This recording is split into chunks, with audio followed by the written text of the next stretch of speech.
DOT week is coming up. Road Check 2021 is scheduled for May through 6 with a special emphasis on lighting and hours of service. This video is going to actually talk mostly about false log violations and how to avoid it, because a lot of times false logs is not necessarily what you guys intend to do, but this is what happens after you talk to the officer on the scale. So let's start. First thing first.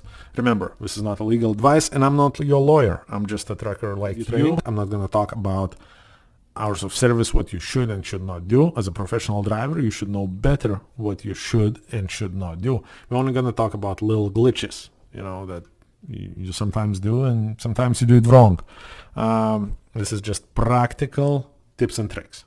How to pass DOT inspection without ruining your record, without having false log violations. A lot of you guys, you say, why should I run on the DOT week? Because, I'm just going to get popped and, it's going to cost me money. I'm not going to make any money.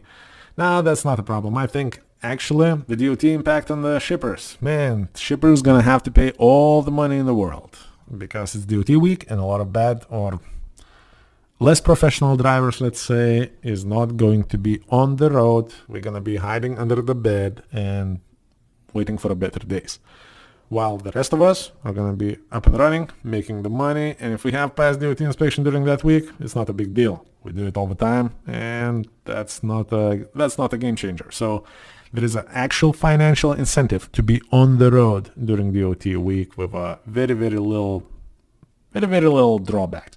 Now, why you don't want to have DOT inspections for false logs violations?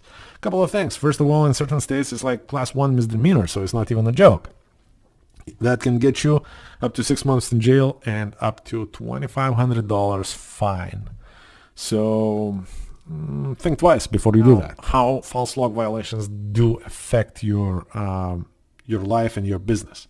Couple of things. First of all, every time you get pulled over in the scale, we're gonna see all your previous violations. So false logbook violation, even though a lot of times it's kind of treated like almost like form and manner thing, that seems like it's not a big deal because a lot of times you don't even get a fine, even though it depends. You want to have none of those, because if I'm an officer and I see you having false log violation before, the problem, the way it sounds, false log violation, it comes with a bad intentions. Like fake money. Sounds like bad intentions, right? False log sounds like you knowingly went and falsified that logbook for whatever reasons. If you're gonna get quite a few of those, and you're gonna have a bad day where some people would get injured or worse, your life will change forever. So in general, not just DOT week, false log violation is not as innocent as you think. It is a horrible thing. If you want to run your business, if you want to start your own trucking company, if you want to onboard a good carrier, we're going to see all those violations before we even onboard you. And false log violations comes with a stigma. It comes with intentionality. I'm not even sure if intentionality is a word, but I just came up with that if it's not. But you probably know what I mean. And then insurance, man. You want to start your own company, the insurance is going to kill you if you're going to have any of those violations. So you don't want to have them all together. Now, let's talk about how to avoid them. Like how do you avoid those false log violations? Because a lot of times you guys not even, thinking about it.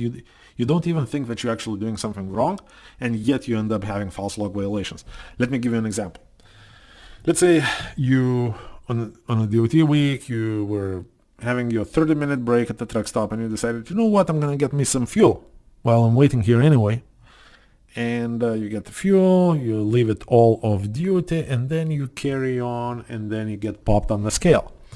A lot of times, if there is nothing else marked saying fuel or anything like that, the DOT officer will ask you, did you get any fuel today? First of all, again, this is not ELD training, but I'm just going to remind you real quick. First of all, if you're getting fuel, it should be on duty. Second of all, let's just say you you sincerely forgot and you just left it all off duty. I'm not telling you what you should do. I'm just going to tell you what I would do, okay? I would say, no, Mr. Officer, I did not get any fuel today. The reason being because I don't have anything saying that I got fuel today on my log, and that means that I did not get no fuel. Because if I'm gonna try to be a nice guy and I'm gonna say, oh, you know what, Mr. Officer, actually I forgot this right here, this 45 minutes of duty or whatever, I actually used 15 minutes of that to get some fuel. I just falsified my log by admitting that. So you can still solve that problem. You can still fix it. It's not the end of the world. You can say, no, Mr. Officer, I did not yet get fuel today. So that means I was just like eating a fat cheeseburger during those 45 minutes at the truck stop.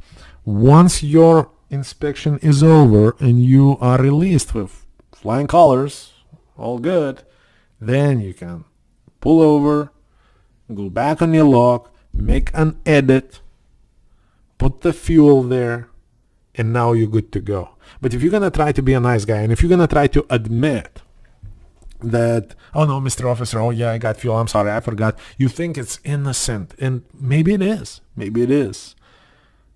but at that point in time, you're only admitting that you falsified your log. And this is how most of false log violations happening. Another thing is personal conveyance. If you're using personal conveyance not the way it's supposed to be used, you will get false log violation. You will get false log violation, and it will haunt you. It will haunt you for a long time. And again, just a reminder, this is a worst case scenario for me always. What would happen after you have few of those false log violation inspections, and then I get involved in some very, very bad, on one of those very, very bad days, somebody is hurt or worse, and all that stuff is on my record. Trust me, to the jury of your peers, this will sound like you are intentional, regular rule breaker, that you falsify the log just for fun. This is what you do, and it's going to be a lot harder to prove that you have nothing to do with these, people that are hurt or whatnot. All right, so remember this. The bottom line, especially for radio TV, but you should remember this every time. You got to do the right thing, but this is not ELD training. I'm not going to teach you how to run hours of service today. Today we're only going to talk, today we're only talking about you already made a mistake, you already at the scale, and now you have to cover your ass. So the only way to cover your ass, whatever your log says, that's exactly what happened. No changes, no if, no buts, no nothing. Whatever your log says, this is what happened. But at the end of the day, don't forget, you gotta do the right thing, and that's what matters. By the way, guys, if you are based out of Central Florida area and you are safe owner-operators, or if you are drivers who are looking to become an owner-operators and you're just looking for information, Christian runs a regular class like once or twice a month for people like you. If you're an owner-operator looking for a good company, give him a call. He'll hook you up. If you are a driver looking to become owner-operator and you just don't trust Truck Stop Joe, with your business, give him a call.